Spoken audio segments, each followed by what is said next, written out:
when you take the word flourishing, right? It's just the definition of the word. And so sustainable organization. So we're building healthy, sustainable organizations. So when you think about flourishing, that's just the word. Thriving speaks to momentum. So what we say and who we say we are, we work with companies that are growing, and we help with companies that are scaling. And we say with these companies, we're providing solutions. We're not just providing ideas. We're saying that what we do is a solution to help move and transform, to give you momentum, to drive change. So that's how we came up with the name, because it's not just a name. Anything that you have, if you just say, oh, it's just a name, it's never just a name. And so we want people to think, if they're talking to us, it's because their company needs to grow and their company needs to scale. And they begin to speak that. Oh my goodness, Flourish and Thriving Solutions is working at my business. So guess what you should see? When you work with us, you should see some change. You should see some results. You should see your business flourishing, thriving, if you have the mindset that you're ready for your company to do just that. Because we're going to provide the solution, right? We have the know-how, we have the wisdom, we have the knowledge, and so it's the execution. That's what we're here for. So.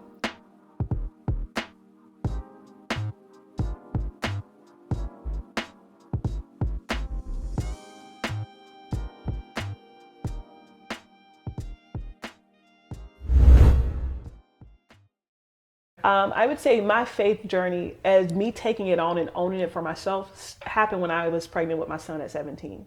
And so every decision that I've made from that point on has been, I believe that there is a higher power that has a plan for my life. I believe there is a God who controls this entire world. I believe that he sent his son to die for me. And because he sent his son to die for me, now that puts me back into a position of dominion and authority, that he before he formed me, he knew who I was. And because he knew who I was, every other circumstance doesn't even matter. Every statistic doesn't matter. And so that's why I began to try to operate outside of that space, even from my mind, that I can be something else than what they said that I am, right? Because if you go back and if you just on data alone, data can tell a story. And that's what generally happens. We allow data to tell us what it will be. If your website is successful, how many people come to it determines the success of that. Well, for me, it was a different story. I said, I'm going to operate outside of the data, and I'm going to create my own story. And faith allowed me to do that. Faith made me believe that that was even possible, because I believed that who created me was not just my mom. It was a higher being saying that it allowed my mom to birth me, but it formed me. And if it formed me, then it knows who I am. And if it knows who I am, it has given me everything that I need to operate in this space. So Michelle, how are you? Oh my goodness, this is a good day. A good day to have a good day. Awesome. My saying is, today's a great day to have a great day. So good day to have a good day also works. It's a line. Yeah. I love it. So how's the weather been treating you? I know that we've been experiencing, 2 snowstorms back to back? I think since I've been in North Carolina, of course I'm not from North Carolina, but since I've been here, this is the longest winter, I feel, because my kids have been at home way too much. I don't think they've ever missed school this much, but that's another story for another day. I think it has required me to rest, and I think sometimes we need rest. Totally. Yeah. I always need that reminder, because we go. It's easy to burn out. Yeah. So how's everything been since last time we spoke?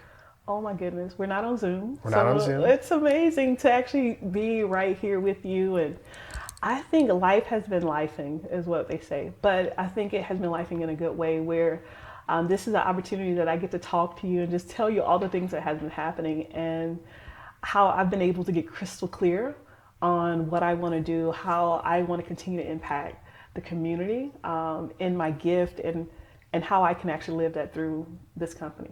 Awesome. And speaking of impacting the community, talk about your ministry.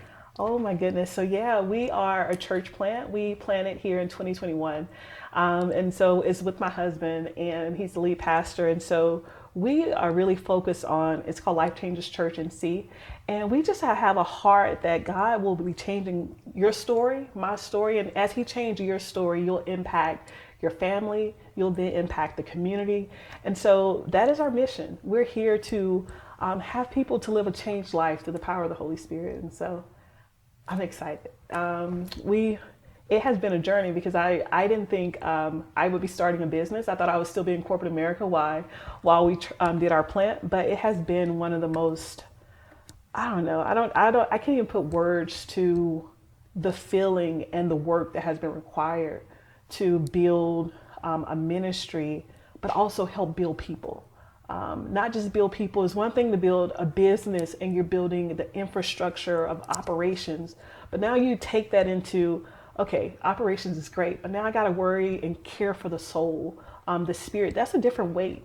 And so it has been a journey, and I don't take it lightly at all. I don't think my husband or myself, my kids sometimes may not always enjoy it, just the amount of work that's required. But man, it has been great.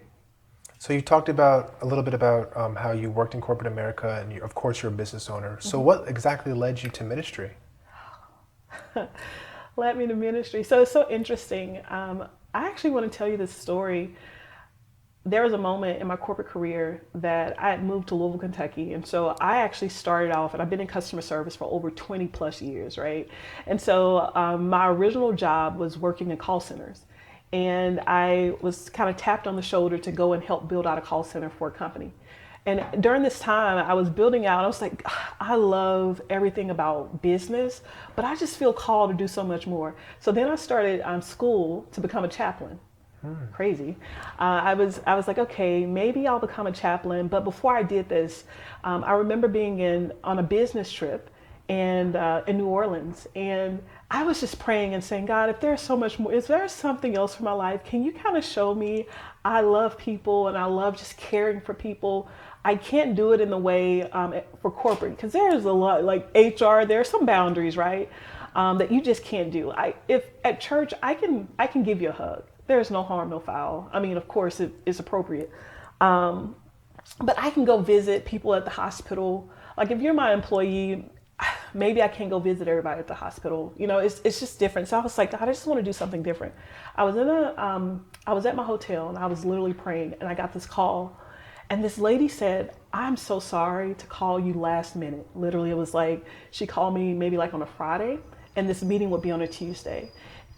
She said, if there's any way you can come to this meeting, the pastor just really feels like he wants you there, and we're sorry it's last minute. But what they didn't know is literally that Thursday, I was in my hotel room praying, God, if you have something else for my life, I need you to just show me. So that Tuesday came around. I'm sitting in this meeting with multiple other leaders. They were already in pastoral ministry or in ministry, evangelists, and just different people. And as we were sitting there, this pastor just began to speak, and I felt like I was the only one in the room. He began to talk about, you feel like there's more. You just care, your heart for people. You just care about people. You care about their well-being, not just their health, but their spirit. And I began to cry, and I said, wow, God really heard me. And he said, I need you to make a commitment to what I'm asking you to do today is become a pastoral care pastor. I was like, I don't even know what that means. I haven't even been through like school yet. I'm still just trying to become a chaplain. I thought I wanted to, like, I'm thinking about this role that I need this education, this different kind of education for. And as I left that night, I was just like, this is exactly where I need to be. This is what I need to do. So, and all of that, also in that time, I also was presented a job here in North Carolina at that time. And I didn't move because that job required me to stay. That position at the church said that I need to stay a year, to commit for a year. And so I knew that I needed to stay in Louisville for another year before I ever even came to Raleigh, North Carolina. Wow. Yeah, it's crazy. And you just went with it, I went with it. I knew that it just, there are moments where even if everything don't make sense, that one step makes sense. Yes. And that's all that matters. Like that one step meant so much to me that in my soul, it felt like everything was aligned. Like my mind, my body, my soul was aligned, that I needed to stay. And there was so much more in that time frame. That last year of my life in Louisville, Kentucky was so transformative. I learned who I was. I learned my strength. I understood my care for people in a different way than just building corporate teams. I had a heart that I would go to the hospital, like as a pastoral care leader. What they do is they kind of, small groups kind of thing. And I was kind of over the singles at the time. I wasn't remarried to my husband, or I wasn't married to my current husband at the time. And I would just go and sit at the hospital if someone had to have surgery. And I would stay there. Like you check in with people, you're like, oh, I just stay for 30 minutes. I would just sit there for an hour and 30 minutes and it just would fill my soul. And by the time I left, I was like, man, I can do this. I can just continue to do this. And so that's how ministry, I've been in church all my life. I say that, I think sometimes when people say that, I was going to church, and I was being taught, but I didn't really capture and connect at that level until I had to pick a church myself. It's one thing to be brought up in the church because your mom take you to church. But when you say, okay, I need to find a church because there is nothing else that I can do, because I need to lean on the God that you talk about. I want to experience the God that you talk about. That's a different kind of experience. And so I was there, I would say around 18, before I even started my career. That's when I really started to lean in on church a little differently. So I think just the path of ministry just kind of showed up naturally, but with some force. And going back to that first step, when that first step feels right, when it feels sure in you, it helps you to waver any storm. It does. In the future, because like if step one feels great, I don't know what step two is going to do. I don't know when step two is going to happen, where will it happen, but I know that this first step is great. And that's when faith comes in. It does. And it kind of sets that, I think for a lot of people, whatever voice you hear, but for me, I heard a voice, I say it's the Father's voice, that provides that comfort and that stability, right? And if you have a stability, you can build, you can go, you can keep walking, you have the light. If you have that first step, faith becomes a little easier, I believe. I believe it's easy. If I didn't know anything and I didn't hear someone say something and I'm just making a move, the faith that's required is just crazy. But when you heard a word and you're just operating on the word that's, it has power behind it, man, it makes that move a lot easier. That's what I think, but hey, I'm not an expert. No. I mean, and stability is far more than just stability financially. Most definitely. Honestly, stability financially is probably the product of stability faith-wise, spiritually. I would agree. I would say it's the stability of a sound mind. Yes. It's the stability of joy. When you have joy and you have peace, now I'm stable, and I'm stable in all my ways, and I can begin to make decisions because I am stable, and what's not leading my decision is money. Because sometimes we say, okay, I need to make a decision, and it becomes because do I have the money to make that decision? Right. It may not be the best thing from a stability perspective, because the only thing that we're looking for is I have the money. A prime example, I am a person who loves people. I love resources. And so if I have the money, I'm like, oh, I'll just have somebody else to do it. But because I have a sound mind and not always the money, I then look at things a little differently. And I think this also ties into ministry. It ties to business. When you have a sound mind, you can make sound decisions. When you can make sound decisions, then you're not looking for money. Money just comes to help fund whatever you need to fund. It may not show up in money. It may show up because what we have to understand, money is just a resource. It's a resource to fulfill all the things that we need to fulfill. It has to have a destination. You can put it in the bank. It still has a destination. It's in the bank so that it can actually yield some kind of fruit, right? You can put it in an offshore account, whatever you want to do. It's because you have a destination for it. And so I think when we really start thinking about that, even for businesses, money is not just, I need to make more profit. It has to have a destination. Is it so that I can hire more people? Is it so that I can actually give more to the community? Is it so that we can drive change in another country because there is some things and now I can hire people and make some economy changes there. Like money has a destination, and stability definitely is just not tied to money. Beautiful, beautiful. And one last thing before we get into the interview, that I saw on LinkedIn, congratulations, Athena of the Triangle. Yes. You care to speak about that? Give a little promotion about that? Of course. So Athena of the Triangle, if I can just dive in just a little bit, Yeah. I believe community matters. I believe, so Athena of the Triangle, I actually got connected because there was a lady that came into my office when I worked here in corporate America. And she said, if I can grant you one wish, what would it be? And I said, I need to find a community of leaders that are like-minded that I can just connect with because I needed a community. She came back and she connected me to Athena of the Triangle. And at the time, I just needed it as I was transitioning to a new location, to a new company. And so I really just kind of leaned on those ladies that the expertise and just kind of knowing and how to show up. All that, I think over the time, I was just more of like, I always want to serve and like in the background. And I had this lady to reach out. And I was already thinking about speaking at this event. Her name is, what is her? I want to say Rooney. I can't remember her first name. I want to say it's Michelle, but she said, you should apply to speak at this point, lady. That's kind of how she said it. And I said, you know what? I'm going to apply to speak to this, for this. And so I'll be speaking about just velocity and building a structure, building teams and leadership that lasts. That outlast any kind of system, any structural. How can we truly start impacting? My thing is, I really want to impact the community. I want to help people build companies that last. Like you got Costco that's been around for decades. Costco has a system. They have an operating system that makes them last. They care about their people. They care about the process, right? It's a whole process. And so I am so interested. And so I want to help small businesses get to become, if they're interested in being a Costco.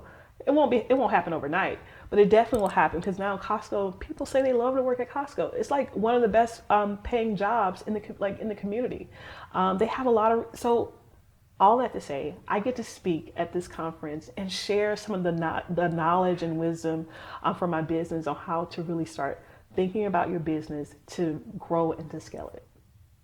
I'm so happy for you. I know. Just as you were rattling off, why Athena of the Triangle and why it's important for you to speak, I can just feel your energy, and it's definitely natural. It's definitely pure. I'm so happy for you. And it's in March 24th, right? It is, yeah. I will do my darndest to get this out before then so that people can support you and see your wonderful speaking. So. Awesome. And there's a flyer on LinkedIn, so just share it. And if you know leaders, know women, and also allies, we're looking for allies. I mean, men, we need allies in this community. It's not just women are strong, and it's not like we need each other to push forward. And so I'm excited. Yes. So before we officially get started into the meat and potatoes of our interview, I do want to take an opportunity for you. You kind of explained it a little bit, but as far as Flourish and Thriving Solutions, please talk about all that transpired leading up to you founding Flourish and Thriving Solutions. Wow, I think that's a whole interview in itself. And we could probably just stop there. Literally how much meat is in that in building this and getting to this point. So I have to start off by first saying there are some people that are naturally like, I have a son who's 8. Well, at 8, he was like, I want to start a chocolate business. Like that was his thing. He has always kind of talked about having a business. That was not my story. I didn't want to have a business. I thought about working. That's the culture that I was brought up in. You just work, right? You work until you retire. And so I think for me, I had a child at 17. So my senior year of high school, I got pregnant. So I've always known you work as hard as you can. And I also knew that there were some statistics that was kind of stacked up, is what they called it, stacked up against me. I now had a kid. I was raised in a single parent home. I also had a father who was incarcerated. And so they talked about the statistics of girls who have an incarcerated father. And then I also lived below the poverty line. So all these things that kind of transpired over the years also helped me to build what I do right now. Like when we talk about sustainability, we talk about bootstrapping in operations. I learned that from being a little girl needing to survive in a place that I didn't have that. And so I say all that to say, I learned my work ethic. I needed to show up every day. That wasn't an option. I needed to do whatever it takes. That wasn't an option. And so building this company and kind of climbing, and so someone would say, how did you climb the corporate ladder? I showed up. My work spoke for my name. And I'm just being honest. Like a lot of people say, well, you always got to keep applying. Well, no, your name should speak for you. It should speak in rooms because what you do matters. I mean, if I can just ask you just for a second, you don't have to go searching for people to do interviews for, right? Because your name speaks for itself. The work that you do speak for itself. And so my name throughout the years began to speak for me. And so I was brought into rooms. I worked first, like I told you before, I worked in customer service for years in a call center. And so I had this background of working in call centers. I have a kid. I didn't want to be on the system, as they call it. I didn't want to be part of the system because all the other things that were attached to that, I just didn't want to take that on as my identity. I worked in I don't know if you guys have ever heard of Bryan Foods. They do bacon and hot dogs at the time, and it was like one of the biggest companies there. I also worked on the weekend there where I was painting and doing maintenance, and so I was like just doing all this also while going to school. So I'm working overnight. I'm going to work on the weekends at 4:00 in the morning, and I'm in school because I knew that I had to work as hard as I could to survive, to have a better life, because I did not want to be on the system. Why is that important? Because I think it ties into my business. It ties to my structure and how I think about people and how I think about systems and how I think about showing up.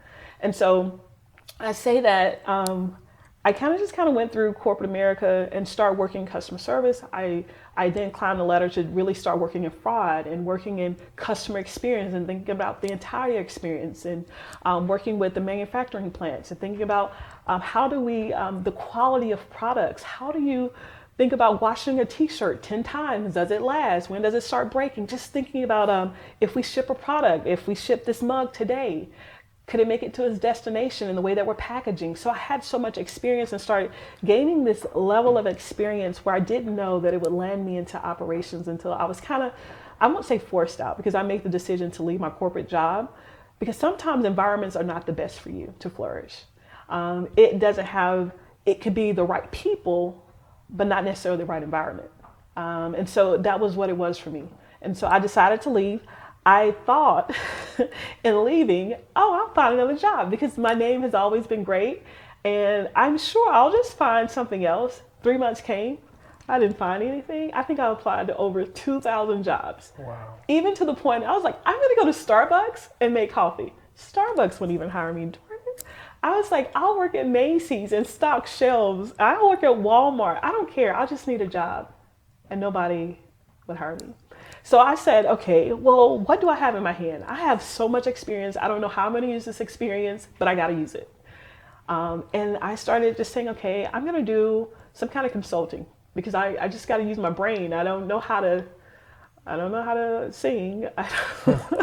I don't know how to make clothing. I'm not a fashion brand person. I'm not any of these things, but what can I use? I can use my experience of customer experience, and I can use my operation experience, thinking about strategy and thinking about execution, and I can be the bridge. I can be the bridge between vision and execution. I know how to do that very well. So that's how Flourish and Thriving started, because I was kind of forced to do something, and then it became very clear as I began to work and I began to talk to people. I thought about it. I was like, well, if this company that I was working with before and other companies that I worked with, I was a stabilizer. Some of the CEOs that came in, one said I was a change manager, like change management, and I was great for transitions. And when we did an acquisition and merger, I was one of the stabilizers to make sure that my team understood the new CEO that was coming in. One of the companies, we got acquired, merged, divested, multiple companies. We went through 8 different transitions, and I was one of the key players on the team. And my team, I still had the best numbers. My team didn't leave. And my leader one time asked me, he said, "How your people are still here?" I was like, "I guess we pay them well." He's like, "That's not the answer. they can go get another job that pays more in customer service. You don't even pay that well, to be honest, right? When you do the numbers. And I learned real quick that people stay not just because of money. We talked about money is not the only thing that provides stability.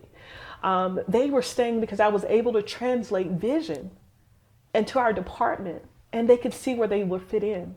And so that's how I really got started. I really started taking the conversations that I remembered from 10 years ago, and I sat down and I wrote it out. Like, what did they say about me? What did I do in this time? What did I do during this transition? I read all these books and I have all these certifications. I started writing all that down. I have this Kanban certification, and I worked in fraud, and I all this stuff. And so I was writing it all down. I was like, wow. And you know what I also did? I put it in ChatGPT and said, help me put language to this. And ChatGPT did, so I'm excited. Wow, thank you for explaining that. So previously, when we were talking about you in ministry, you were talking about how when you were younger, you went to church more so as an obligation versus, the necessary desire for yourself. Yeah. So my question to you is, it sounds like faith was out of the picture when it came to you trying to venture through all of these different avenues that would eventually get you to founding Flourish and Thriving Solutions. So what was the driving force? Definitely faith. Oh, it was faith. It was definitely faith. So okay. I would say my faith journey, as me taking it on and owning it for myself, happened when I was pregnant with my son at 17. And so every decision that I've made from that point on has been, I believe that there is a higher power that has a plan for my life. I believe there is a God who controls this entire world. I believe that he sent his son to die for me. And because he sent his son to die for me, now that puts me back into a position of dominion and authority, that before he formed me, he knew who I was. And because he knew who I was, every other circumstance doesn't even matter. Every statistic doesn't matter. And so that's why I began to try to operate outside of that space, even from my mind, that I can be something else than what they said that I am, right? Because if you go back and if you just on data alone, data can tell a story. And that's what generally happens. We allow data to tell us what it will be. If your website is successful, how many people come to it determines the success of that. Well, for me, it was a different story. I said, I'm going to operate outside of the data, and I'm going to create my own story. And faith allowed me to do that. Faith made me believe that that was even possible, because I believed that who created me was not just my mom. It was a higher being saying that it allowed my mom to birth me, but it formed me. And if it formed me, then it knows who I am. And if it knows who I am, it has given me everything that I need to operate in this space, like to this point. And so when I think about all the things that they said I had, it allowed me to get here. Showing up as a leader. What did that was, first faith, because I didn't even believe that I was a leader at first. But now taking the word of God and applying it to my life and applying it to my business says that I am a leader. I was a leader because that's who he formed me to be. That's not an option. Some people say you get an option to be who you want to be. That may be the case, but I have a destiny. I have a purpose, and my purpose is to show up and be a leader. My purpose is to drive change. My purpose is to train and to develop. That is just who I am. And so naturally, that's what I gravitate to. And that's also because of my faith. I just believe faith is so important. If you don't have faith, what do you believe? And what you believe determines a lot of your outcome. Because I can have faith that the world is going to end tomorrow. And so then I'm always preparing for doomsday. Versus I can have the faith to believe that there is something greater that's pushing me to be great. And pushing me to be, and has equipped me, and has called me, chose me. That's faith for me. It's believing. It's when you believe in something, it's easy to show up as that because you believe it. I'll stop. No. So when it comes to helping your clients, is there a faith aspect to Flourish and Thriving, or do you keep ministry and Flourish and Thriving Solutions separate? No, I can't. That's just who I am. So if I try to separate them out, I can't operate in the wholeness and give you the solutions that you'll need. Because here's the thing, there are some solutions that I get because it just makes sense on paper. It's a good solution. It's textbook, right? Like there's just certain things that's just textbook. But then there are moments where, because of my faith, I could have a dream. I believe that's my faith. And I would say, you should try this. I know it sounds crazy, but I had a crazy dream last night. And I know it's not me. I know people believe dreams are, but sometimes I feel like because of who I am, that's how God speaks to me. And it ties into my business. So I get some witty ideas. The word of God also says, in order for us to, he allows wealth with witty ideas. And where do you get the witty idea from? For me, sometimes it's through a dream. So I tell you, hey, we need to try this. It's not something, or it could be something of confirmation for you that you've been noodling on this. I get this dream that says, hey, you need to do this. And you're like, oh my goodness, I've been thinking about that. But if I don't allow my minister hat and my business hat to merge, I wouldn't be able to help and impact the way that I do. I don't believe I would. And Flourish Thriving Solutions, you serve only women or women and men? I serve a community of leaders. I would say companies that are founded and the leader, the CEO or the founder is still operating as the leader, the founder. They're generally about 2.5 million and up. They normally have a team about 20 to about 500 or more. Doesn't mean I won't help, but I will say this clarity of where I need to spend time as I grow my team has been really, I'm like really shrinking it to say, okay, let's drive the force and let's help those smaller businesses that are smaller in mid-market. Thank you, Michelle. So perusing your website, is specifically on your About page, I read a line that stood out to me. Oh. It said, by optimizing business processes and empowering leaders, we enable organizations to grow sustainably while positively impacting their community. So talk about the how behind that. How do you do that exactly? Actually, I like that question a lot. And so we have a framework. It's a clarity to capacity. And so with that, what we believe is that in order for you to truly drive that change for growth and for scalability and to optimize, you first have to do one thing, and that's create clarity. You have to be able to see. You have to allow the leader to truly allow you to see the vision. So for me and my team, as we go in, we first have to understand the vision of that leader. What are they intended to do? What are they trying to get to? It's one thing to think it, but now I need you to say it. Like, what is the craziest part of that vision that even scares you? Because what I said is that what we do is we're the bridge, right? So we're the bridge to say, this is the vision, but this is how we're going to put steps to make it happen. So we have a 3-stage process. So first, like I said, we make vision. We ensure that it's something that's executable. We then put processes to that. We say, okay, what is the process that will make this executable? How do you do this? If you've been doing it for a while, because there are different frameworks, and if you are on TikTok or on Facebook, you're going to at some point get these on your phone because you're talking about operations. I promise you'll see it. And they have all these different frameworks. But what we do is we say, what is the framework that works for your business? Because there's a certain thing that you do differently. We have to make sure that that's part of your business. So we don't just take our operating system and just say, what we do for this company, there are some tweaks, right? As long as the vision is clear, and then we can put some processes. Just because the process worked for this company don't mean it's going to work for your company, right? There may be something, a special touch that you want to provide. We want to incorporate that to make sure that it will impact your customer experience too. So we do that, and then we think about vision, we think about process, and then we think about systems. Because if I can understand what your processes are, we can make sure that the systems actually fit and they make sense. What people normally try to do is they try to actually put systems first and then create processes, but it doesn't really work. It doesn't feel good. It's not natural. And we're humans. We like things to feel natural. And when it don't, it kind of messes up the experience. So it's kind of our clarity to capacity framework, and we think about your SOPs. That's kind of tied into there, right? Like people hear that word SOPs and policies, your standard work procedure. What is that? And so we think about all of that, and we put it into our clarity to capacity framework. So what exactly is a business process? Yeah.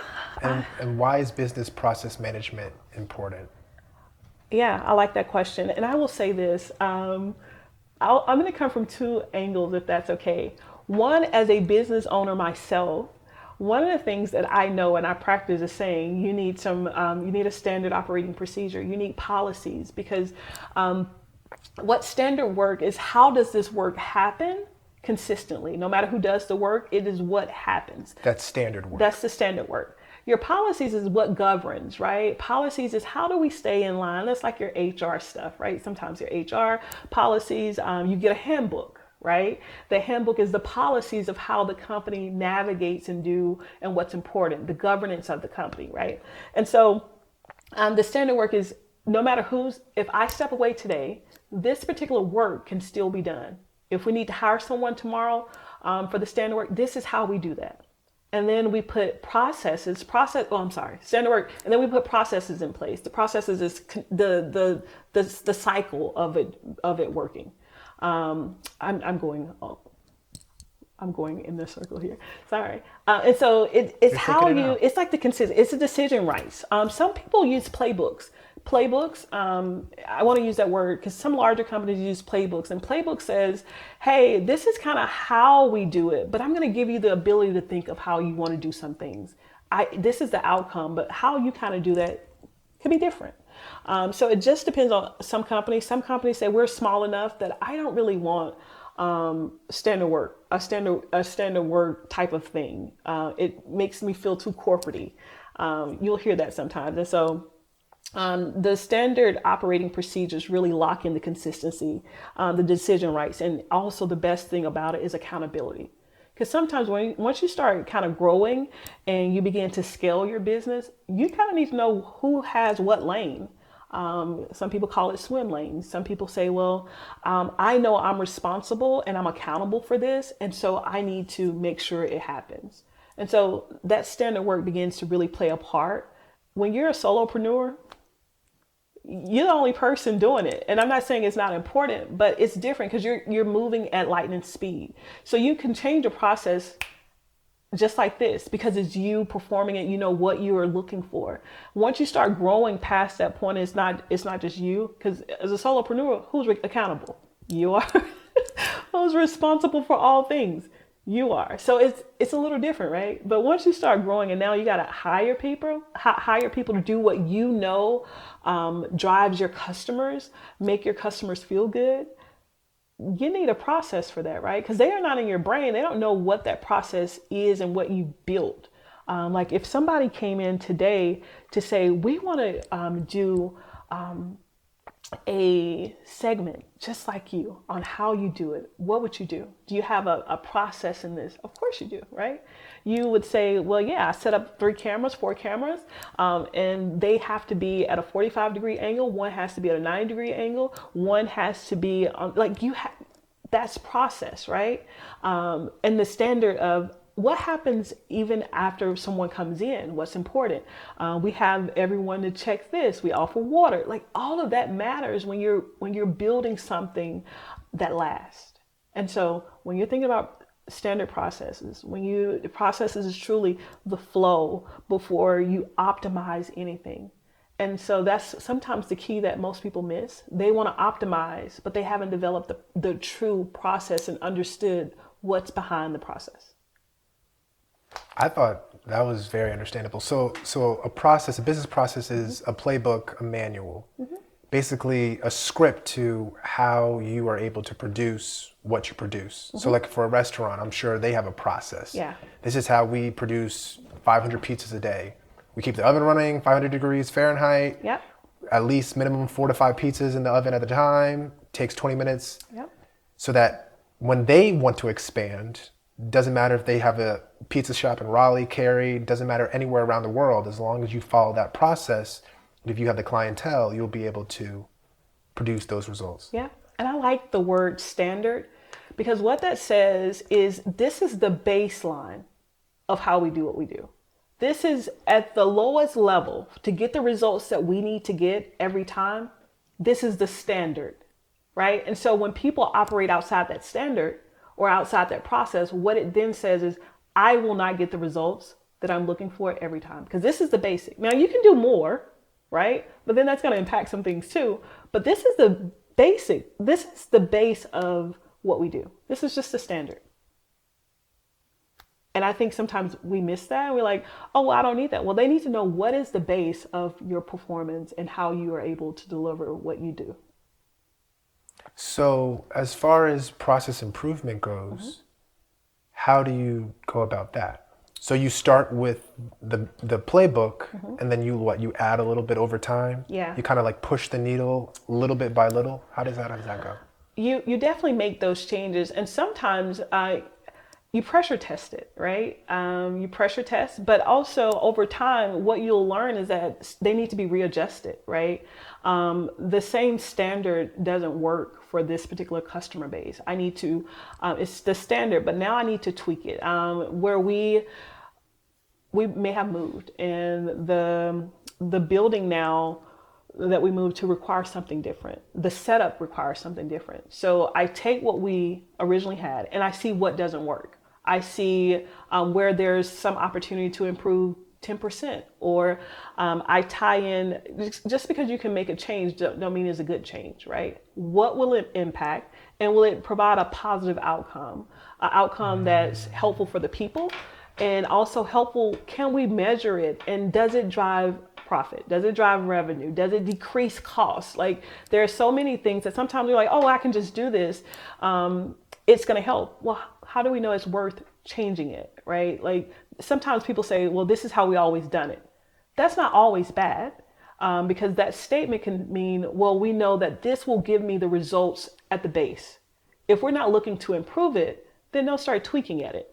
And what are the changes? What I tell people is not really good to just say, let's just make this change.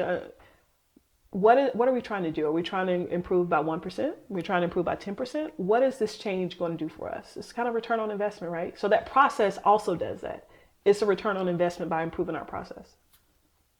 So when business owners carry out process improvement, or they're wanting to expand, what is something or a few things that you've noticed either your personal clients or just businesses in general forget about or not take into account? Oh, I think this is going to sound really bad because we're humans, but they always forget about the people aspect. Yes. And I was going to say, when you were talking about like tweak here, tweak here, tweak there, but not realizing how's it impacting your environment. And that these conglomerate companies, they're always trying to squeeze any type of dollar profit, but you're polluting your environment. You're laying people off, and so on and so forth. I think that is honestly one of the biggest things that I see from transitions. I would speak transitions as a whole, the word transitions, no matter if it's a transition because they just did a merger.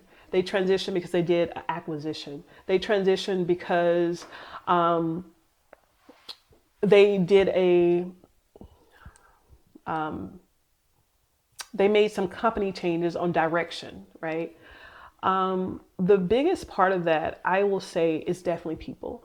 And people, because sometimes you can't tie into, you got this amazing team, and the collaboration of that team creates, I won't just say energy, but they create the creativity from that team. You won't just get because you now decide to replace it with bots. Yes. Creativity itself cannot just be replaced. And so then what happens as they begin to do this change management is they forgot this key part was the people. And so they say, okay, well, I have James and I have John and I have Ty, but they don't understand how those three together, what they do, it creates a whole chemistry in itself. And so they're able to have a conversation. Now you bring in this outside person who has no chemistry. They have their own goal, but you have these three who had a goal of, I care about the company, I care about the community it impacts, versus this person who just wanted to possibly go up the corporate ladder, right? And they're looking for results. They're looking for numbers. Chemistry can create numbers. Chemistry can drive change. But just because you have this leader who has gone and has results don't mean that it works from the creativity perspective of that environment.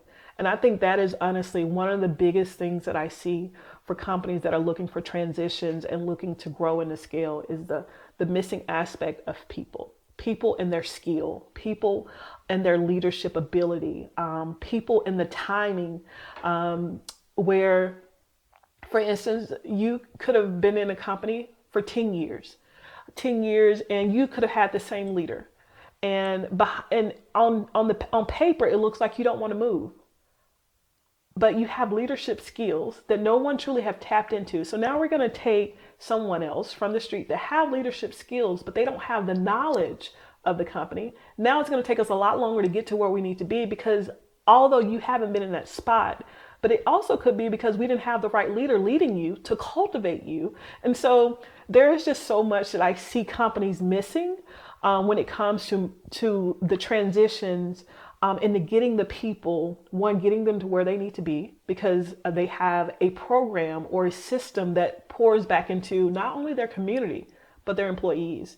Not just saying, I'm going to pay you well, not just saying, I'm going to provide you with health benefits, but how will I cultivate your gift? How will I cultivate your skill? How can I ensure I don't limit you by placing you in a box? Because honestly, most companies do that. We say, oh, I know that John is a creative, and so I'm going to put John in this creative box, and that's where I need John to go. And honestly, I know we're going to transition, we're going to change. I don't really want to move John because I know John is in this creative spot, and if I move John, that's going to hurt that creative spot. No, because John is going to work with someone else, and John is going to make sure that he can cultivate someone else because he has leadership skills, right? And because John has those leadership skills, he's going to look for someone that has the ability to create like him. And now John is going to get the skills that he needs. And it's a cycle. And so how do you continue to develop and grow people? You got to first think about people. And most companies, they don't think about people first. They can think about profit. And then they draw a circle and say, okay, I need A and B to work and C and D to work. Versus if I think about the people, because the people will also give you solutions. For instance, this collaborative that you have working in this department, they see an opportunity because they're in the weeds. They're working on a product, and they said, man, if we offered this is $1 million product. But you, as a leader, as a visionary, you don't know all the things that's going to take you from this vision. You don't know all the things.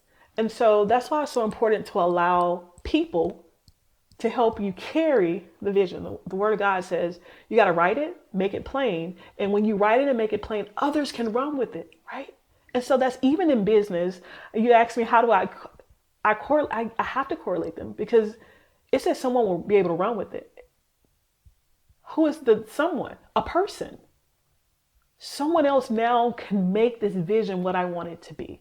So all that to say, the biggest thing, the biggest gap, the biggest issue that I see with most companies is not that they don't have enough customers. It's not that just their processes don't work. It's they forgot about the people aspect and what it takes. There's no loyalty in people. They want people to be loyal, but we're not loyal to people. Especially for growing companies. I think now if you look at companies that are being built, it's with a thought, I need a quick exit, right? A lot of times you're hearing about exit plans and exit strategies to drive generational wealth. I'm not saying generational wealth is not important, legacy is not important, but if you forget about the people, I remember I told you I came from a little town. The people were so loyal to the company because the company was loyal to them. They showed up to work every day. Why? Because the company also made sure for Christmas, they thought about them. They thought about their families. It's a little different now. We only think about people in a way of how much can they do for me versus how much can we do for each other. So I think that's in the community that we're in, but it changes how we build, how we grow, and how we scale businesses. Beautiful. Well said. You said something in your response. You said, creativity creates change. My point to that is creativity creates sustainable change. I love that. Sustainable change. I love that. Yes. Oh. Now, curious, the creativity aspect, is that why, or not why, is that a reason why you tend to work with more smaller to mid-sized businesses? Because larger businesses, let's be honest, it's hard to preach that creativity point to them because they're concerned about the dollar. The larger the company, the more that they're concerned about the dollar, which makes Costco, a diamond in the rough because, like you said, they're huge. They're a huge company, but they still care about their community. Is that a reason, or am I off? No, so I would say for my business, one of the reasons, so I would say I more likely will consult with a large company where they say, hey, where are the gaps here? But from a fractional perspective, and is one of our key drivers from a revenue perspective of what we do is we're fractionals. We're fractional COOs, or we're fractional chief operating officers. Large companies don't need us, right? They already have a standalone person sitting in that role that's thinking about it day and night. So we're fractional, meaning we're doing it at a cost, a fraction of the cost, right? We're not working full time. Normally small businesses need the expertise, but they can't hire it, right? And so we can come in and give that executive level experience that founders generally don't have. We're a sounding board for founders, but it's not at the price that they have to pay from the price tag to say, man, I have to wait till I can really afford a COO to come in and start helping me with this weight, helping me drive and build a sustainable business. So, and of course, larger companies, they already have a system in place. That's how they were able to get to where they are most of the time. If you don't have a good system, you will break. Something will break and you'll see it. You may have made it to 15 million, but if that system, it's like a structure of a house. If you go and put a foundation for a house and you build a house, but the foundation is weak, the house will be there for a few days, right? Over time, when there's some wear and tear to the house, when there's some storms that come through, will that house stand? No. And so that's what you see with growing companies. They want to grow, but they can't scale because they don't have a system in place that would allow them to scale, allow them to build on top of their current system. Because if they begin to build on top, it now collapses because it's too heavy. Thank you for explaining that. Okay. That makes complete sense. Okay. So you've mentioned a lot of these words in your responses, SOPs, systems, policies, processes. How do you help leaders to think about these terms in a way that is understandable but not overwhelming? Oh, I like that. Honestly, when we go in, I think this is where we kind of talk about our clarity to capacity framework, right? We really have that. We do this over 111 days. We look at their vision. So we're really spending time, not just looking at the organization and how you do what you do, but first, what is the standard that you're hoping for? What is the vision that you see? And what is the outcome that you're hoping for? Like literally, we're doing that. And then we go in and we say, okay, well, we understand. And does this make sense? We start poking holes in the process, right? We then go verify, is this a process that is actually followed? Because sometimes it's good to be on paper, but what you'll notice is your department is not actually doing that. So then we go and we verify that process is actually being followed. And then we make changes based off that. And so it's a fun process, I think. It's a little time consuming, but we love it. It's the work that we do. So how long does that process, you said 1,100 days? We have so normally people say 90 days, they come in and they can drive change. We say 111 days. Why? Because we believe that we can truly, in order for us to understand small businesses, we have to add a little more time. Because I can rush you and I can try to pull information from you. But what I know about small business owners and what I know about founder-led businesses, they're kind of busy. They're busy. And if you don't get everything that you need and you start trying to do root cause analysis, that's one of the other things that we do. We really want to get down to the root on why did you bring us in? Because there's generally a problem, right?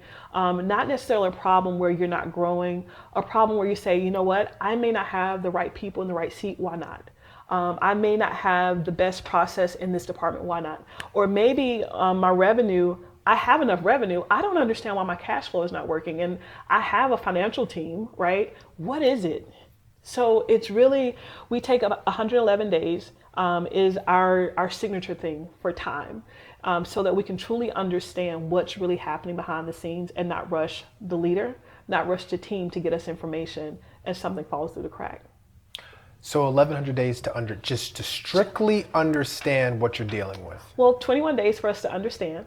Oh. And then we start moving from an execution, a process perspective. Like it's a whole time. It's not just 111 days to understand. It's more where you would normally have like 2 weeks, 14 days to go in. It's 111. 111 days. Don't give us 1,000 days. Oh my goodness. God, this whole time I've been saying 1,100. No, I'm so sorry. No, we need to be 1,100. In 1,100 days, we need to have been transformed. That's why I asked. I was just like 1,100 days. We should have 111. Okay, that's my fault. We should have transformed, and if they're at $3 million, I expect them to be like well over that, and 1,000. 1,100 days. Okay. Maybe that's a new service that we need to provide. 1,100 days results. Time. That's a long time. How many? 3, 6, 9, 12. That's 4 years almost. Almost. Oh my. Okay. That's my fault because I was like 1,100 days to understand the business. But yeah, 111 days. 111 days. 21 out of those 111 is really just understanding. Mm-hmm. Got it. And then the rest is work. We're actually building. We begin to build and transform in the last 2. So yeah.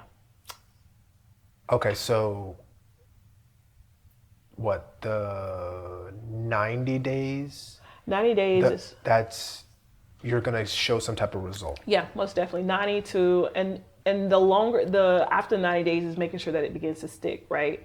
Making sure that lasting change. Because it has to be sustainable, right? We can go in and we can recommend some things, and you make this change and you see, oh, this week our numbers were great, but was it sustainable? What we presented and what we implemented, was it sustainable? Because this is also not just things that we're recommending. We're actually getting in and doing the work as well. So this is execution. We provide solutions, but we're executing the solution. So that's what makes us different from general consulting. We're not just giving you a plan. We're not going to work this plan and make sure that on paper, it's something that can happen. And if it can't happen, where are the tweaks? What do we need to adjust? Oh, we didn't think about this person that's going to go out for maternity leave for 9 months, right? Because we didn't have access to that person. But now that they're out for 9 months, we can help you with a plan. Does this make sense? How do you, and if that's important for your company, right? It's one thing to say, oh, I have someone that's going to be out for 9 months. And the culture that you build, you're like, I want women to work for me. Okay, well, we're thinking about that as well. Well, you're saying you want women to work for you, but you're not building a process that says, if I have someone else to come in during that time, that they can deliver the work.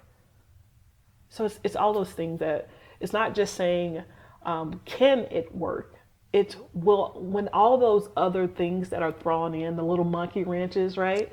When they're thrown in, can your system still work? But isn't it impossible to prepare for any possible monkey wrench? Like you could sit down and think that you've figured out every monkey wrench, but then COVID happens, and then something like I would say you can prepare for a lot. You can prepare for a lot, but I would say about 80%. Or here's the thing, COVID did happen, right?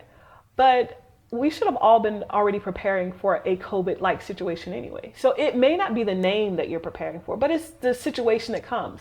What happens when my employees can't come to work? Whether it's a storm, whether it's whatever, what do we have in place?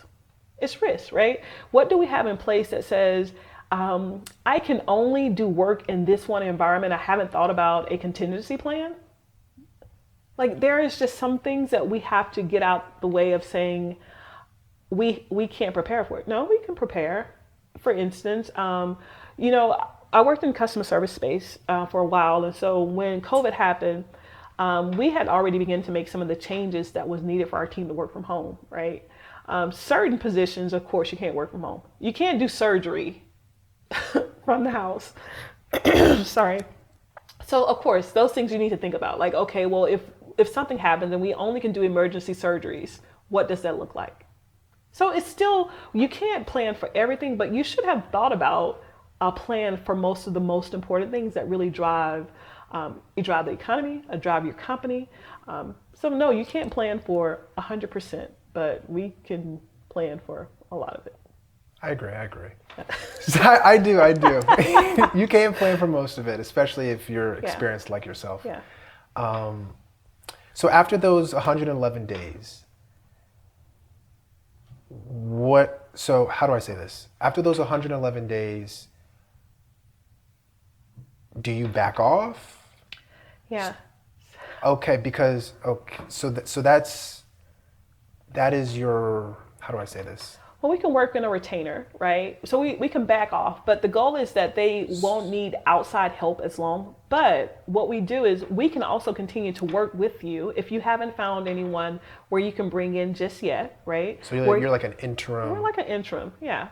Where you don't have anyone that you can bring in, but also it's their opportunity where we can also develop that next person that you see, because that's also one of the things that we do. We can identify the people. We can also identify their skill. Now, I'm not the HR person, but I can then say, hey, you have this person who has some leadership abilities. You need to focus on this person, right? Because you missed it. You didn't know that this person was even an option, right? Because there's this, what you thought was they didn't want an opportunity was really they were scared, right? They didn't know that they were even, there's sometimes you have to push your employees. I'm a result of people pushing. I'm not saying you need to always push. Sometimes people just need to know, but like sometimes people don't know that they have that leadership skill. But you can see it. And sometimes as a leader, it's for you to identify that and say, hey, I see this in you. So we help develop as well. We help develop that next person. Like if they have that operational minded person, that customer service minded person that's ready to go to the next level, we also will pour into them and help them navigate that transition. This might be an awkward question. Please bear with me. Okay, all right. I gotta drink water before you ask it. Okay. So when it comes to you helping the staff of these companies, do you sometimes experience pushback? Like for example, you could have a woman who has a child and she's dating a guy. Okay. And then her boyfriend is trying to like instruct her children on like what to do. And like the child is just like, you're not my dad, leave me alone type stuff. Like, do you get that type of tension when you come into a company and you're trying to uplift or educate or empower leaders in the company and they're just like, you're not my boss, like I'm not going to listen to you? And I think that's why that first 21 days is important, because you set the framework and the foundation of why am I here, right? Why does your company bring me in?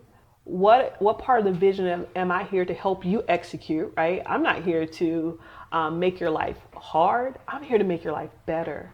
And so some of that pushback is also showing the team at some of the change management stuff. Like, where do you play a role here and what is my role here? Your role here is to be here long term. My role here is not to be here long term. But I want to make sure that your company continues to stand so you can stay here long term, right? And so it's setting that, it's setting the framework and the foundation of the relationship. And I will say sometimes, like anything, you definitely will have people generally operate off two things. They're scared and they don't know where they fit in. And so when I come in, those are some of the two things that's the top two things I'm thinking about. I'm scared, and where do I fit in? And if you can answer those two questions, people will generally trust you if you're honest. It has worked for me throughout the last 20 years, and I take that as part of my approach. How do I make sure that this person truly won? I'm being honest. Oh, that's the other problem. Like there's three things then, I guess. Fear, where do I fit in? And can I be honest? Honest with what I can truly share. Because of course you can't share everything, right? But like if someone's finna do a merger and they're like, oh, they probably have shared with their team what that looks like, but they haven't shared, hey, our team needs to develop in this way. So I would say yes, but there's a way to manage it. Understood. And for the business leaders that are watching, What are some ways or some advice that you can share with regards to implementing or building systems so that their business can operate without them being physically there? Yeah, I think that's the first thing that most people would think about is, oh my goodness, I need to build this business so I can step away. Yeah, people go into business like that. That they Let me do. make passive income, passive revenue. I would say that's not what we work. We generally don't work with those leaders. Okay. And let me tell you why. It's not because we can't see you not working, but first, in order for you to exit, you gotta know, like, everyone else has to know what the vision was in the first place, right? And so when you start thinking about systems, and so that you can now step away so that you can have the visibility. So I would tell people, do you have the visibility of what's happening in your business?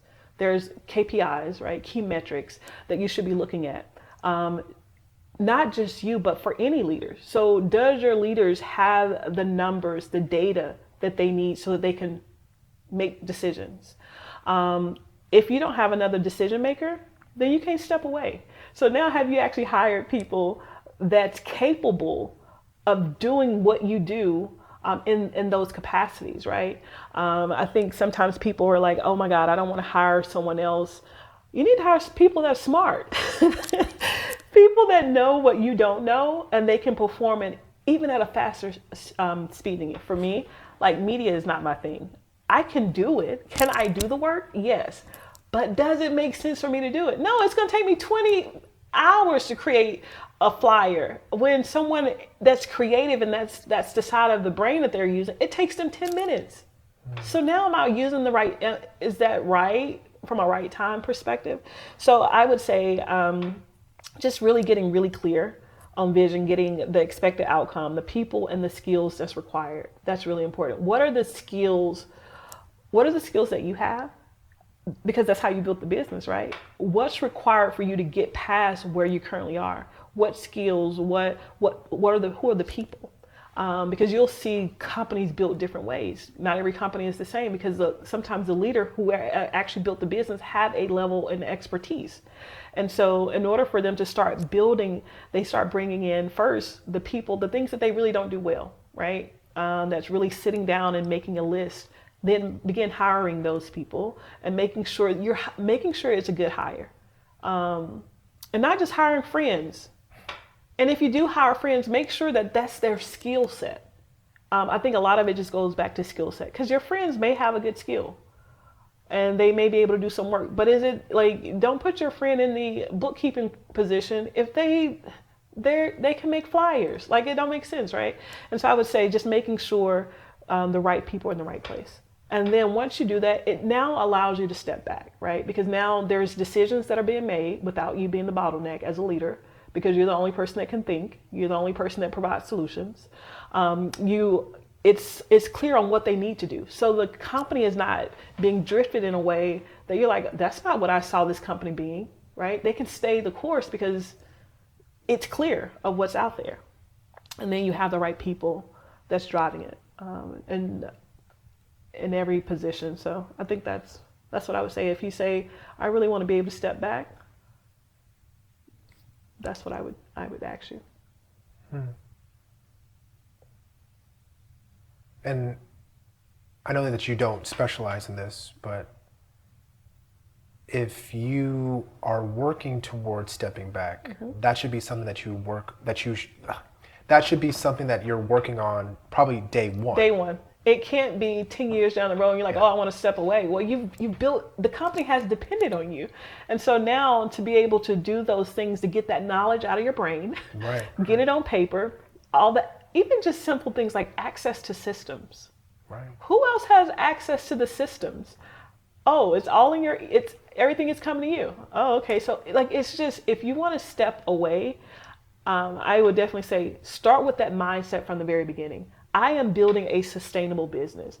I'm not a person that starts businesses like that, but if I just focus on companies that are saying, I want to start a business, my first thing would be start a sustainable business. Don't start just a side hustle. That's what you're looking to do. If you're looking for a side hustle, that's fine. But if you're saying you're starting a business, because you want it to be a business, then don't start it to be something that's just depending on you. Start it from the very beginning that I am going to build a sustainable business that is not truly dependent on me. I agree. And on the topic of efficiency, we talked about this a little bit in the beginning, but AI. So AI is our friend. How do you see AI helping leaders? And where do you think people need to be more cautious and thoughtful?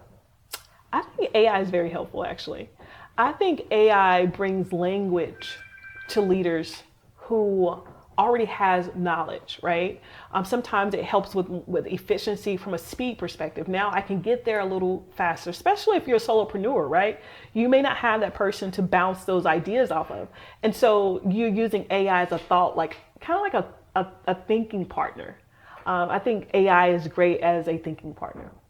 However, I do think there are some things that we have to be cautious about, right? What I've seen, and even working with some of the companies, sometimes people don't understand the purpose of AI. And so even we think about processes, right, they think, oh, I can go and just insert AI and they're going to fix my process. No, it doesn't work like that, right? It's to help execute, but not to replace leadership, not to replace all the things that's required. There's still a governance that's required, right? And if you don't watch it, that won't be good. That won't be good. And so I definitely feel like it's helping a lot of leaders. It has helped a lot of leaders. And I think it will continue to help people that's using it in the right capacity. How is it helping you? Oh my goodness. It is the best team partner right now for my thinking. For me, it helps me create language around ideas. So I may have an idea, and it's almost like textbook in a way, because school helps you put language around different. If you go to get your master's, like there's a MBA program, they help put language around different processes, right? And so I feel like AI helps me. Like I already have the knowledge, and sometimes I need to put language around it of all this experience. And so it definitely has helped me become a little more efficient, because I sometimes may not have that extra hire. And so I wear a couple hats, right? And so I can also say, okay, I need some help with this hat. And I think a lot of us, from a business perspective, use AI in that way. Doesn't mean I will solely rely on AI forever in that role, because at some point I should grow and I should have someone else that governs that aspect of my business, and they can use AI in the best way to help us grow and kind of identify some efficiencies. So when it comes to growing, creativity and the such, like where do people need to draw the line between AI versus a human hire? You know, an AI assistant versus a human assistant. Yeah. Like, I feel as though AI is more appealing because it's more affordable. You pay, what, I don't know, $30, $50 a month. You can ask this device, a plethora of questions versus hiring a human hire. Yeah, you get that creativity aspect, but you're paying this person a part-time salary, a full-time salary. I mean, that's just what I think, but where do you think people need to draw the line? I think here's the question. Where does AI lose its luster? Yeah. I'm going to give you an example. Because this is what I feel like most people miss. There's still someone who has to feed the AI, right? They have to feed it to get the results that they're looking for. Who's the person that's responsible for that?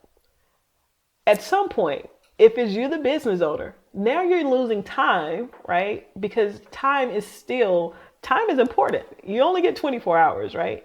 Now, if you're the person that's always feeding this AI, the AI can't move. Even if you get like a buy, it can feed off some of the information you give it. But if that's the only thing that is feeding, it's not that. I do feel like there has to be a line where you still say, hey, I'm going to have a human hire that will also govern my AI, right? My artificial intelligence, because there is a governance there. So if you cannot govern, then you shouldn't have AI. This is what I currently feel like. If you cannot if you can't govern the information, to one, verify it, right? To make sure that what's being loaded is accurate and what's being put out is accurate. Then you should probably invest in human and some kind of human assistance, because humans can still govern, right? They can say, hey, I noticed this, but there's a problem with that, right? Versus just feeding it all wrong stuff, and now what is always giving you out is going to be wrong. And with your work with your many clients, do you see the world moving into like an all AI space? Or do you see companies trying to keep that human interaction, trying to keep that creativity? I mean, unfortunately, this world is all about money and profit. And when people can, like you said, squeeze a margin, but you're in the space more than I am. I think leaders need to be more thoughtful, and cautious around just moving strictly to AI, right? Is it beneficial? Can there be efficiency gains? Yes. But we lose a couple things. AI will also put you in a box, right? Because what you're doing from a data perspective is you're loading data. So now it's looking for patterns, right? It's looking for trends. But if your business is something that you need to make a decision in something else, AI is not going to provide that, right? It's going to stay in the box for that. And so there is a moment that you're not going to be able to just hire for leadership. You still need that mind, right? And that strategic aspect. And so although you can gain efficiency, you won't be able to replace your entire force because there's no governance, right? Because now who's going to govern the AI? So I do believe there is a skill level that's going to be required for our people in the workforce, right? Because now they have to be able to govern information. They have to be able to govern data. They have to be able to think outside of the boxes, to look for trends that say, wait, if we stay this course, because the system says, yes, you can stay this course, you're going to get these results. It's categorizing everything. For instance, I work with clients and they have financial data. Like their QuickBooks. QuickBooks is saying that they have now AI a lot of things, and that you don't have to go in and code your stuff. Well, guess what? If one thing is coded incorrectly, guess what? Everything else is coded incorrectly. And you still now have to have someone to go through and check to make sure everything is. So there's still a level of what? Governance. So no matter what system, no matter what we're doing, we still have to ensure that there is human governance around the systems that we put in place. Or it's going to hurt us. It's going to hurt us. It's going to hurt our environment. It's going to hurt and it's going to hurt your company. If you say it's profit, you care about profit, then you understand that you got to have governance. Well said. I totally agree. So I should have asked this in the beginning, but why the name Flourish and Thriving Solutions? And if you can, care to share an example of how you helped a client move from feeling stuck or heavy to now stable and thriving? Yeah. Very interesting name. So it actually speaks to the building healthy, sustainable. When you take the word flourishing, right? It's just a definition of the word. And so sustainable organization. So we're building healthy, sustainable organizations. So when you think about flourishing, that's just the word. Thriving speaks to momentum. So what we say and who we say we are, we work with companies that are growing. And we help with companies that are scaling. And we say with these companies, we're providing solutions. We're not just providing ideas. We're saying that what we do is a solution to help move and transform, to give you momentum, to drive change. So that's how we came up with the name, because it's not just a name. Anything that you have, if you just say, oh, it's just a name, it's never just a name. And so we want people to think, if they're talking to us, it's because their company needs to grow and their company needs to scale. And they begin to speak that. Oh, my goodness, Flourish and Thriving Solutions is working at my business. So guess what you should see? When you work with us, you should see some change. You should see some results. You should see your business flourishing, thriving, if you have the mindset that you're ready for your company to do just that. Because we're going to provide the solution, right? We have the know-how, we have the wisdom, we have the knowledge, and so it's the execution. That's what we're here for. So that's kind of how we came up with the name.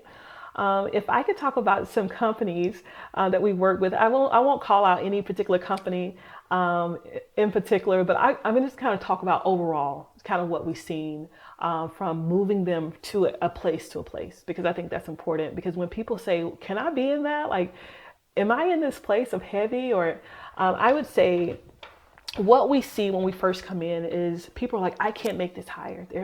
They have some traction. So these are not companies that are normally like just everything is shambles. They have some traction, but they can't move. They may be stuck. Once again, it's heavy. So they need to make some changes. What we've seen is that they have some money sitting inside the business. We always check the business first, like inside, what's happening inside the company. They have about 100,000 is kind of what we notice, $100,000 sitting in some form because their process is broken. They're not collecting payments fast enough, or they're collecting payments, but it's too long. So how can we help them shorten the time and work with financial, like is there from the front to the end? Or even understanding their returns. They're spending, a lot of people say, oh, well, we can help you with your numbers, but we're looking at what is the reason for all these returns. You have certain products, and that product line itself is, in itself, you can save $100,000 because of this, if you make this change. And so we go in, and what we've seen is that there's leaking on the inside because of inefficiencies. And we then say, okay, well, if we can find this $100,000, right? Because what you said is that you can hire the skill that you needed. I'm sure you can hire someone for $100,000, right? And then the person that you bring in now also helps the business. And so we come in and we see, and what we have seen is that it's easier to go from 3 million because now you understand the purpose and why it matters. Your team understands. We're providing the visibility, not to just you, but we also tell you to provide the visibility to your team so that they can see that one change, my goodness, we put a number to this and we understand that this matters. And so what we've seen is that creating that visibility, and even in the delays in itself, I'm sure you felt delays in your business. A delay can hurt everything. And so when people talk about their business, they talk about cash flow. And so just delay in cash flow has significant impacts. Can you pay your people on time? To working with companies that leaders couldn't even pay themselves on time. So they're holding back money so they can pay their employees, but they're not able to pay themselves just because of the cash flow and the processes that are in place.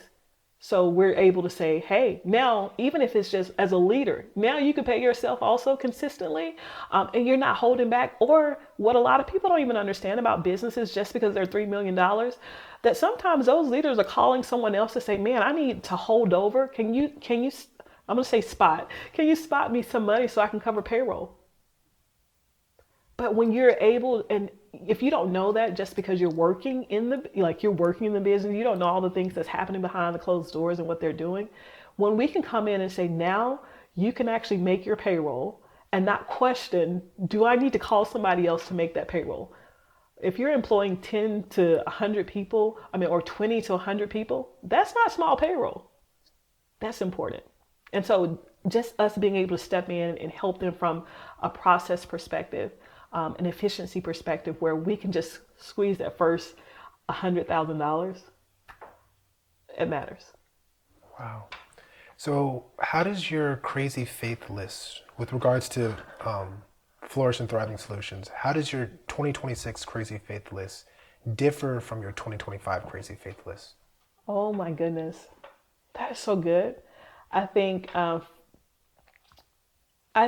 the difference now, crazy faith, because I've always had faith, but I didn't truly step in when building my business. My first thought was, my goodness, I just need to replace my corporate salary.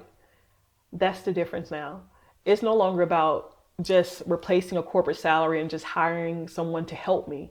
It's like this year, it says you have to build. And when you're building, it's not just about you. It's about making sure that you can build legacy. And so what does that number look like? That's a scary number, right? When you're talking about employing people and ensuring that you can pay payroll, that is the difference in my 2025 and my 2026, that we're going to impact more businesses. We're going to help them impact their community. We're going to help them impact homes, because one of the things that we believe when we work with businesses, do you pay your people great, right? Like, I don't want to hear, oh, we can't pay people good. If you pay people good, they'll stay. And if you pay them well, they'll drive change for you. Like, they will look for solutions that you will never see. And so I want to work with those kind of businesses. So our client number, at first we were like, oh, we only want this amount of clients. But now it's different. We want this amount of clients. That number has doubled. And we're like, we want this amount of clients because we want to have more impact on their community. Because if we can help them, they're going to help a community. I love it. Well, Michelle, that's all the questions I have. Do you have any lasting comments that you would like to leave our audience with about yourself, Flourish and Thriving Solutions, any motivational words, anything? I would say in your business, every day is a good day to grow, to scale, or even think about it. Whatever your wildest dream is, there's resources that would allow you to make it happen. And so that is my encouragement. Like, whatever resource you need, it's available for you to make it happen. SpaceX is sending shuttles into the sky. He has the resources, right? And it's not about the finances all the time. It's what are the resources that you need in your business? If that's people, with the mindset, with the tools. It could be capital, but we can also bootstrap. There's so many companies. Don't be afraid to bootstrap if you have to. Don't let that be the hindering block that says why you can't grow your business in 2026. Get crystal clear on who your customers are. Get crystal clear on your processes. Get crystal clear on what is the standard for the quality that you have to deliver to make your products, to make the experience that you need. And then let's think about what are the resources you need to make it happen. Well, thank you so much, Michelle. Like we were talking about before this interview, you were one of 3 people who rescheduled, who followed up with the rescheduling of the interview. So I'm happy that we were able to sit down in this better. It would have been this is a better space than what was. I assure you.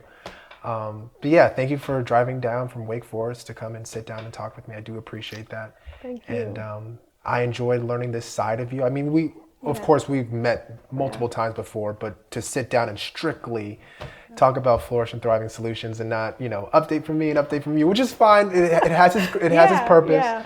But I've learned a lot about your mindset and just your heart posture and why you're doing what you're doing. And it's all great things. And I hope 2026 really pans out everything that you want for it and what you want for a Flourish and Thriving Solution. So I thank you. And if I could just say this, I encourage the people. Let me just encourage you. Thank you for what you're doing for the people that are that don't have the visibility, and creating that space to allow for credibility. Thank you for that space for visibility. Thank you for that space of just the warmth that you provide, that we can have these open conversations. I think I told you before, I don't like these conversations, but I know I have to do it. And so just your team and the experience, because experience is important for me. Just the experience and the thoughtfulness that you have and that your team, I want to say thank you. Thank you for everyone that you have done this for, because it matters. Thank you, Michelle. I do appreciate that. Thank you so much. You're so welcome.